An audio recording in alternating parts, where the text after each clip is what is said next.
الله علیه وسلم فرمایي درې سيزونه به نه رد کوي.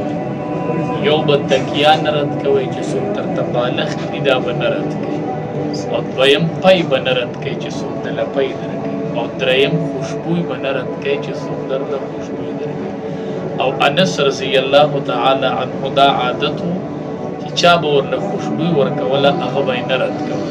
نبی کریم صلی الله علیه وسلم چرته خوشبوی نه ده رد کړې. نبی کریم صلی الله علیه وسلم سره یو لوښی یو د عطرو چې هغې کې به یې عطر ساتلي و. نبی کریم صلی الله علیه وسلم به خپله عطر لګوي، او کتابونو لیکلي چې کله نبی کریم صلی الله علیه وسلم څنګه پیدا شو، نو مور بیبي وایي چې څنګه نبی علیه السلام پیدا شو